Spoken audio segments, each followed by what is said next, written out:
মা, আজকে কি রান্না করবেন? আজকে কি রান্না করবো এটাই তো চিন্তা করতেছি। যা রান্না করি সবে তো থাকি যায়। এই তো কালকে কি কি রান্না করছি, ওটাও একটু একটু এখনো রয়ে গেছে। দেখি আজকে বেশি কিছু রান্না করবো না। এই দেখো কত কিছু রয়ে গেছে, এইগুলো শেষ না করলে এগুলো কতদিন আর ফ্রিজে রাখা যায়? আজকেরটা কালকে খাওয়া যায়, এর থেকে তো আর বেশি দিন রাখা যায় না। এই এখানে কত কিছু, এই যে চিংড়ি লতি, এই এখানে আছে শুটকি, কচুর ফুল, এখানে আছে মোচার শাক, এখানে আছে চিংড়ির ভর্তা, এই আছে সজনে পাতার শাক, এই কাঁঠাল বীজের তরকারি। তো এগুলো সব তো শেষ করতে হইবে। এই জন্য চিন্তা করছি আজকে আর বেশি কিচ্ছুই রান্না করবো না, শুধু এই ইলিশ মাছটা নিয়েছি, ইলিশ মাছের দো পেঁয়াজি হবে। এই এটা দিয়ে দুপুরবেলায় বাকি আগেরগুলো সব শেষ করতে হইব, তারপর রাত্রে দেখা যাবে কি করা যায়। আজকে শুধু ইলিশ মাছের দো পেঁয়াজি করবো।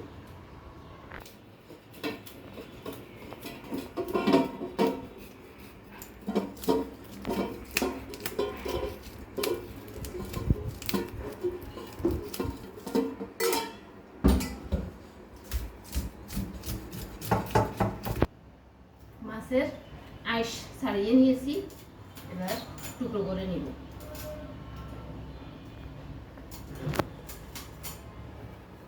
মাছটা তো দেখতে একদম তাজা দেখা যাচ্ছে, খেতে কেমন হয় জানি না।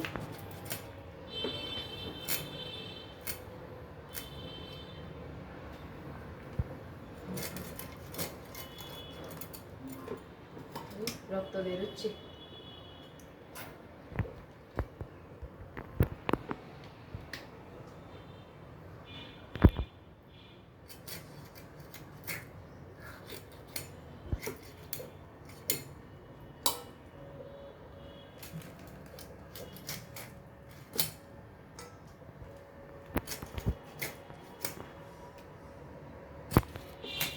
পুরানা মাছ হলে কিন্তু এত রক্ত বের হতো না।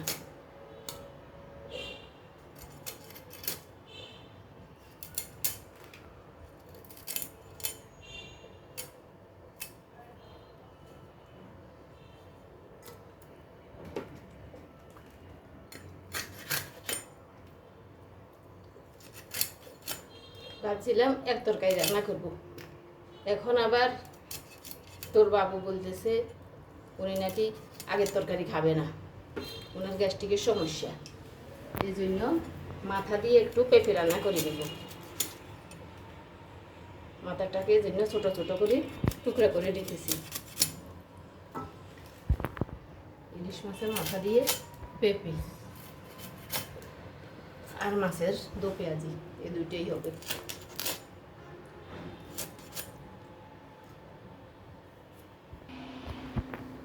দো পেঁয়াজের জন্য পেঁয়াজগুলো কুচু করে নিই।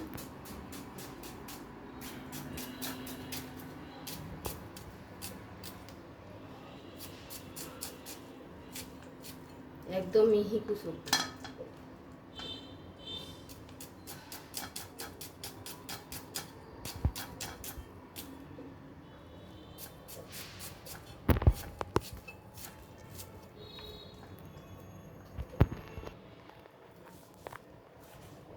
দু পেঁয়াজের জন্য কাঁচামরিচ ফালি করে নিচ্ছি।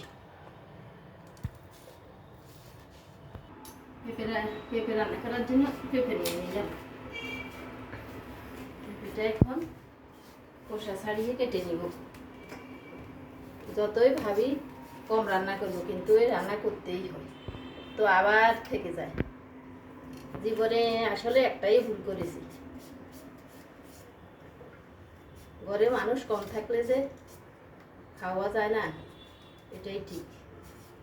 যখন শ্বশুর শাশুড়ি ছিল, দেবর ছিল, মেয়ে ছিল, যা রান্না করতাম সবই খাওয়া যেত। এখন অল্প রান্না করলেও থেকে যায়, আবার রান্না না করেও পারি না।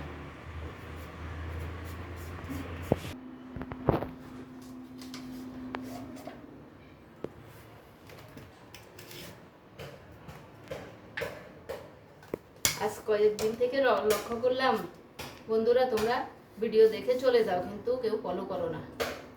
এত কষ্ট করে ভিডিওটা করি, তোমরা তো অন্তত একটা ফলো করবে, শেয়ার করবে, কমেন্ট লিখবে। এগুলো করতে তো আর টাকা খরচ লাগে না। তাহলে না আমি নতুন নতুন ভিডিও বানাতে আগ্রহী হব। তোমরা পাশে না থাকলে আমি কিভাবে কি করব?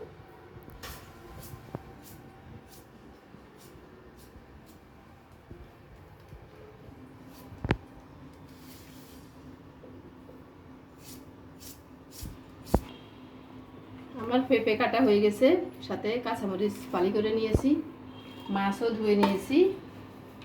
এবার মাছটা রান্না করে ফেলবো। এখানে দিয়ে দিচ্ছি পেঁয়াজ। আমি একসাথে মেখে ঝুঁকে তারপর রান্না করব, কারণ ইলিশ মাছ যত ভাজা কম হবে ততই স্বাদ। ইলিশ মাছ ভাজলে কিন্তু স্বাদ কমে যায়। দিয়ে দিলাম লবণ, হলুদের গুঁড়া,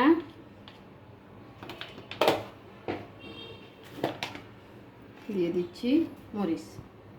মরিচ একটু কম দেব কারণ কাঁচা মরিচ দিয়েছি। চুলা জ্বালিয়ে দিলাম। এগুলো আমি মেখে নিই। এভাবে একসাথে মেখে কারা কারা খেতে পছন্দ করো, এভাবে রান্না করলে কিন্তু মাছের টেস্ট অনেকটাই ভালো হয়।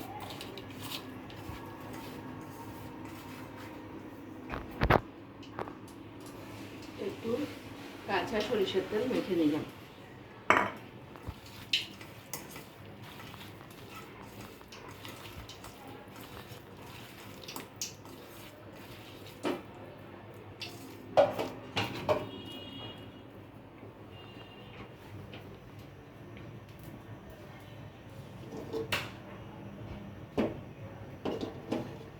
তেল গরম হয়ে গেছে, এবার আমি পেঁয়াজ সহ মাছগুলো দিয়ে দিচ্ছি।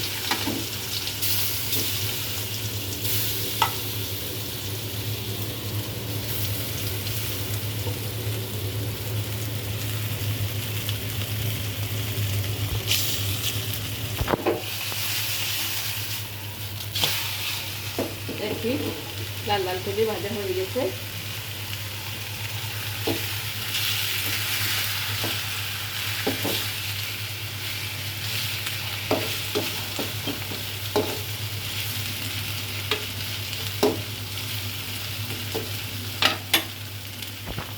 হয়ে গেছে, আর ভাজবো না। এবার আমি ঝোল দিয়ে দিচ্ছি।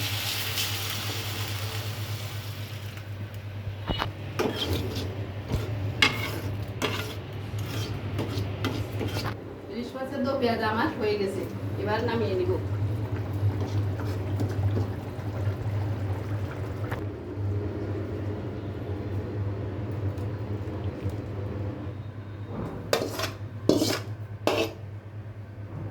হয়ে গেল আমার ইলিশ মাছের দো পেঁয়াজা। এবার আমি পেঁপেটা আগে সিদ্ধ বসিয়ে দিচ্ছি। যেহেতু বলছে গ্যাস্ট্রিক বেড়েছে, এজন্য আমি সিদ্ধ করে তারপর সম্বাদ দিয়ে নিব। মাছের মাথাটা ভাজি করে সম্বাদ দিয়ে নিব। পেঁপেটা আর ভাজলাম না, এখানে লবণ হলুদ দিয়ে সিদ্ধ বসিয়ে দিলাম। ডেকে দিচ্ছি, পেঁপেটা সিদ্ধ হয়ে যাক, তাহলে আমার তাড়াতাড়ি রান্না হয়ে যাবে। পেঁপেগুলা নরম হয়ে গেছে, এবার আমি মাথাটা ভেজে সম্বাদ দিয়ে নিব। তেলে ফোড়ন দিয়ে মাথাগুলো ভেজে নিব।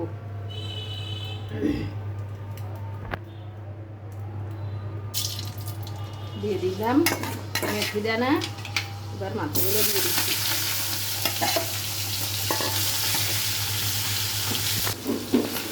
মাথাগুলো ভাজা হয়ে গেছে, এবার দিয়ে দিচ্ছি পেঁপে।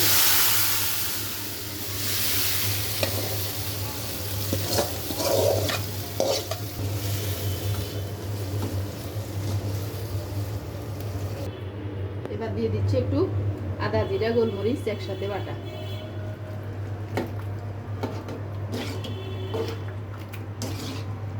হালকা একটু চিনি দিতে হবে, তাহলে পেঁপের পাঞ্চে ভাবটা কাটা যাবে। হালকা একটু চিনি দিয়ে নিলাম, পেঁপের পাঞ্চে ভাবটাও কাটা যাবে, স্বাদটাও ভালো হবে।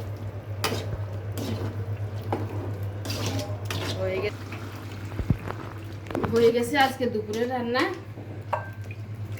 নামিয়ে নিলাম পেঁপে। গরম ভাতের সাথে এই পেঁপের তরকারি কিন্তু সেই জমে। যাক, আজকে আর বেশি কিছু রান্না করলাম না, শুধু এই 2 তরকারি রান্না করলাম, আর আগেরগুলো সব আজকে খেয়ে শেষ করব। তাহলে আজকের জন্য বিদায় নিছি।